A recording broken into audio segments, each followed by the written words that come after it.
Hello and welcome.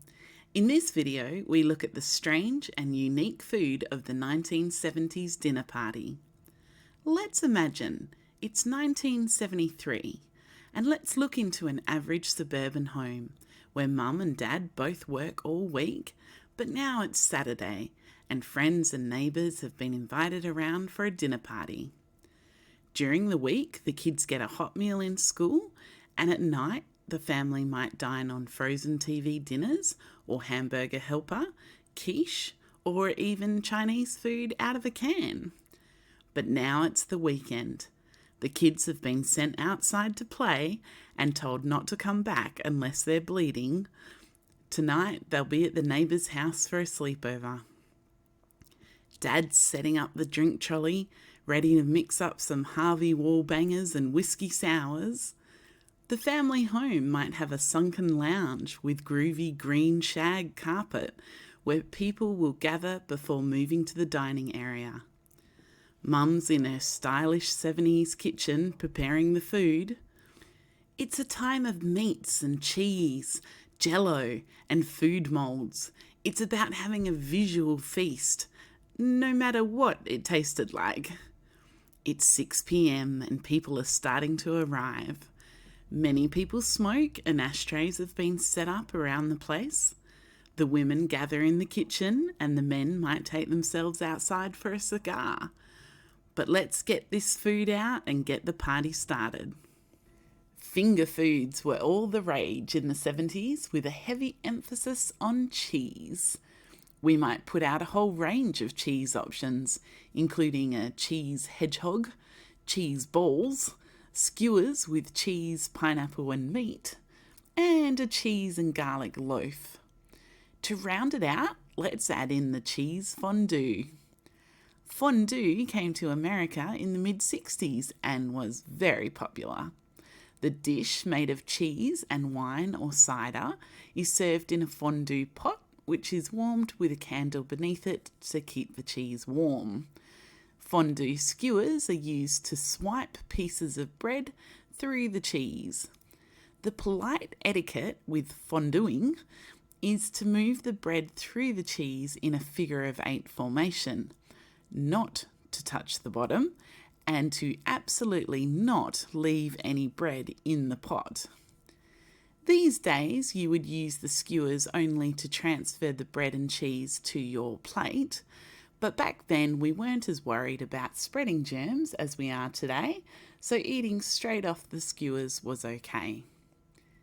If all that cheese wasn't enough, there would also be pigs in a blanket, prawn cocktails, and deviled eggs. There's a record playing on the record player and drinks are flowing, but now it's time for the main meal. For the main event, we might set up buffet style.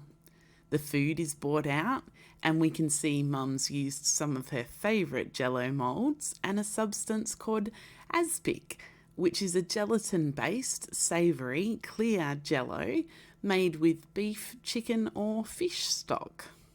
It sets in the refrigerator and can be filled with whatever you like. Really, anything goes. Meats, boiled eggs, oysters, all served cold.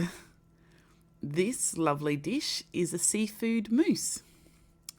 Here we have sausage in aspic, glazed ham loaf ring, a prune whip, tomato aspic, sandwich loaf. This is a loaf of bread sliced horizontally and stuffed with various items and then frosted with cream cheese.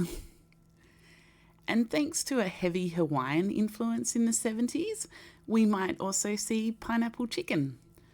I vaguely remember eating something like this in the 80s, and I feel like it had sultanas in it too. Maybe someone can let me know in the comments if chicken, pineapple and sultanas is a thing. In the 70s, people mostly ate a meat-heavy diet. Fruits and vegetables were more of a garnish. Frozen foods were popular in this decade, and fruit juice was available, but not very popular.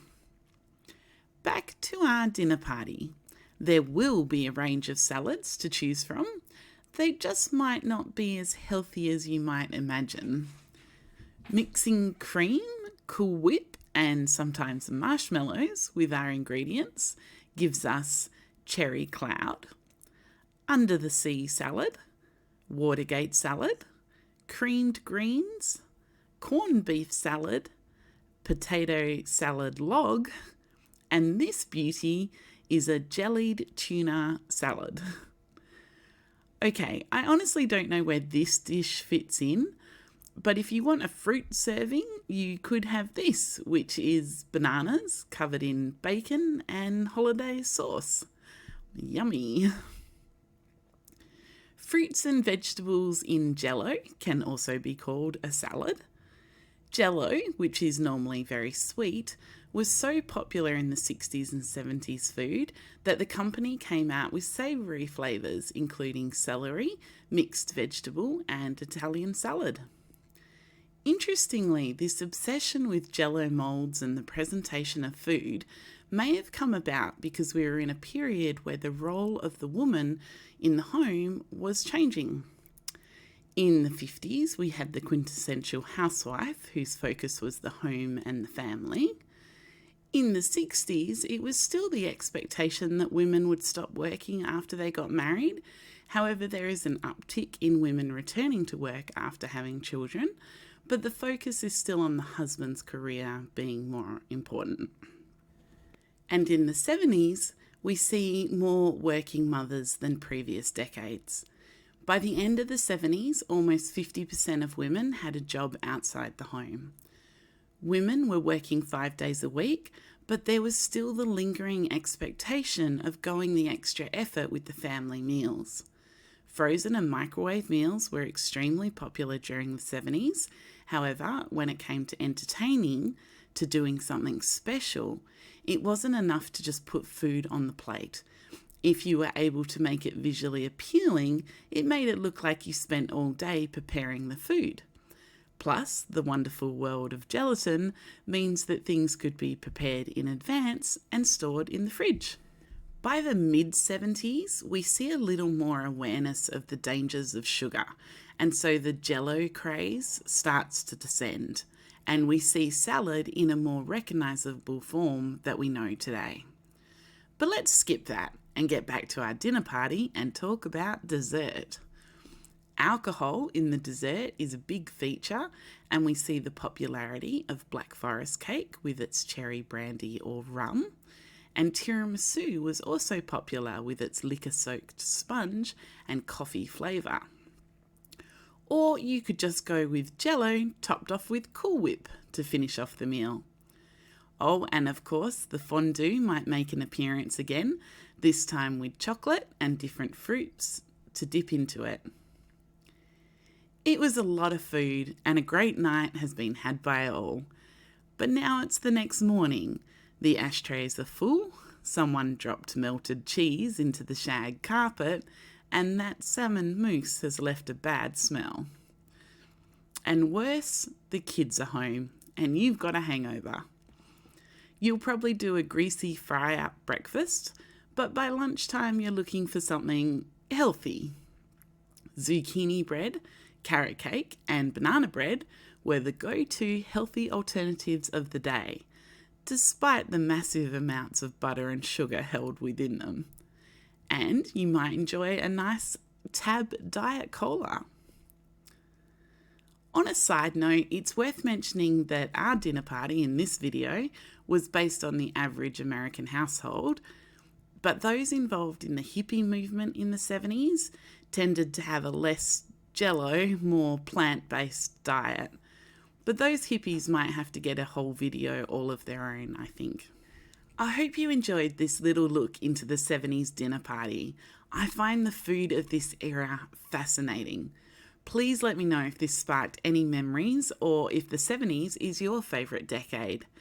A quick shout out to my friend Corgs, who is obsessed with the 70s. Thank you so much for watching. Don't forget to like and subscribe.